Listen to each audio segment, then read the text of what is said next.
আসসালামু আলাইকুম everyone, welcome to Jui kitchen. আজ আমি আপনাদের ইফতারের জন্য খুবই রিফ্রেশিং একটা ডেজার্ট তৈরি করে দেখাবো। শুধু যে রিফ্রেশিং তা কিন্তু না, এটা অনেক হেলদিও। সারাদিন রোজা রাখার পর ইফতারে আমরা সকলেই কিন্তু ফ্রুটস রাখার চেষ্টা করি, তো সেই ফ্রুটস দিয়ে আপনারা খুব সহজে কিন্তু এই ফুড কাস্টার্ড তৈরি করে নিতে পারেন। তাহলে চলুন দেখে নিই আজকের এই ক্রিমি ফুড কাস্টার্ডের রেসিপি। তো ফ্রুট কাস্টার্ড বানাবার জন্য প্রথমে কাস্টার্ডের মিশ্রণটি তৈরি করে নিচ্ছি। দিয়ে দিচ্ছি 2 টেবিল চামচ কাস্টার্ড পাউডার, দিয়ে দিচ্ছি হাফ কাপ পরিমাণে লিকুইড দুধ। আর দুধটা অবশ্যই কিন্তু নর্মাল তাপমাত্রার হতে হবে। এবার ভালো করে এগুলোকে মিক্স করে নিচ্ছি যাতে কোনো লাম্পস না থাকে। চুলায় একটা ফ্রাই প্যান বসিয়ে তাতে 2 টেবিল চামচ পানি দিয়ে দিলাম। এবার এর মধ্যে দিয়ে দিচ্ছি 1 লিটার পরিমাণ লিকুইড গরুর দুধ। আর পানিটা দেওয়ার কারণ হচ্ছে অনেক সময় দেখা যায় দুধটা নিচের দিকে লেগে যায়, তো সামান্য একটু পানি হাঁড়িতে প্রথমে দিয়ে নিলে দুধটা তাড়াতাড়ি লেগে আসে না, তো সেই জন্যই কিন্তু আগে পানিটা দেওয়া। তবে আপনারা চাইলে নাও দিতে পারেন। এবার চুলার আঁচটাকে বাড়িয়ে বেশ কিছুক্ষণ ধরে দুধটাকে জাল করে নিচ্ছি। দুধ জাল করে নেওয়ার পর যখন দেখবেন একটা বলক চলে এসেছে, তখন এই পর্যায়ে দিয়ে দিচ্ছি হাফ বাটি চিনি। মিষ্টি কে কতটা খেতে পছন্দ করেন সেই অনুযায়ী টেস্ট বুঝে কিন্তু চিনিটা দিয়ে নেবেন। চিনির পরিবর্তে আবার কেউ চাইলে এখানে কনডেন্স মিল্কও দিতে পারেন, কারণ কনডেন্স মিল্ক দিলে এর স্বাদটা আরও দ্বিগুণ আসে। চিনিটা দিয়ে দেওয়ার পর কিছুক্ষণ মিশিয়ে আরও কিছুটা সময় ধরে জাল করে নিচ্ছি।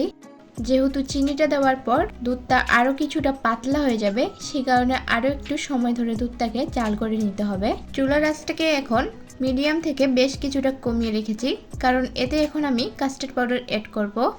দিয়ে দিচ্ছি এবার কাস্টার্ড পাউডার। কাস্টার্ড পাউডারটা দুধের মধ্যে অল্প অল্প করে দেব আর মেশাতে থাকবো, কারণ কাস্টার্ডটা খুব দ্রুত ঘন হয়ে যায়, না নাড়লে কিন্তু দলা বেঁধে যেতে পারে। আবার চুলার আঁচটা বাড়ানো থাকলে কাস্টার্ডের মিশ্রণটা দেওয়ার সঙ্গে সঙ্গে কিন্তু দলা বেঁধে যেত, তো সেই জন্য এখানে চুলার আঁচটাকেও কমিয়ে রাখতে হবে। কাস্টার্ডের মিশ্রণটা দুধের সাথে ভালোভাবে মিশিয়ে নেওয়ার পর এখন চুলার আঁচটাকে বাড়িয়ে কাস্টার্ডের মিশ্রণটা অনবরত নেড়ে চেড়ে আরও কিছুক্ষণ সময় ধরে রান্না করে নিচ্ছি। রান্না করার একটা পর্যায়ে দেখবেন যে কাস্টার্ডের মিশ্রণটা অনেকটা ঘন হতে শুরু করেছে। আর কাস্টার্ডের মিশ্রণটা কে কতটা পাতলা বা ঘন করতে চান সেই হিসেবে চুলো থেকে নামিয়ে নেবেন। তো এই পর্যায়ে এটা দেখে মনে হচ্ছে অনেকটাই পাতলা আছে, তবে সেটা কিন্তু না, এটা ফ্রিজে রাখার পর অনেকটাই ঘন হয়ে যাবে।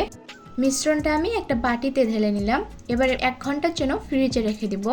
আজকের কাস্টার্ডের জন্য আমি কিছুটা ফল নিয়ে নিয়েছি। তো এখানে আমি নিয়েছি আধা কাপ পরিমাণ আপেল, আধা কাপ পরিমাণ কমলা, আধা কাপ পরিমাণ সবুজ আঙ্গুর আর 1 কাপ পরিমাণ কলা, নিয়েছি আধা কাপ পরিমাণ কালো আঙ্গুর এবং আধা কাপ পরিমাণ বেদানা। তবে আপনারা আপনাদের পছন্দ মতো ফল এখানে দিয়ে দিতে পারবেন। তবে খেয়াল রাখবেন যেসব ফলগুলো তাড়াতাড়ি পানি ছেড়ে দেয় বা টক জাতীয়, সেই ফলগুলো ব্যবহার না করার জন্য। এখানে আমি কিছু ড্রাই ফ্রুটসও দিয়ে দিচ্ছি আঙ্গুর, আর দিয়ে দিচ্ছি 3 থেকে 4টা স্লাইস করে কেটে নেওয়া খেজুর। এবার সব কিছুকে আমি মিশিয়ে নিচ্ছি। আর চেষ্টা করবেন কাস্টার্ডটা পরিবেশন করার আগের মুহূর্তে ফলটা অ্যাড করার জন্য। প্রথমে কাস্টার্ডের মিশ্রণটা তৈরি করে ফ্রিজে রেখে দিবেন, আর তারপরে পরিবেশনের আগে ফলটা অ্যাড করবেন। এতে করে কাস্টার্ডের থেকে কোনো পানি ছেড়ে দেওয়ার ভয় থাকে না। তো সব কিছুকে ভালোভাবে মিশিয়ে নেওয়ার পর আমার কাস্টার্ড কিন্তু পরিবেশনের জন্য একদম রেডি।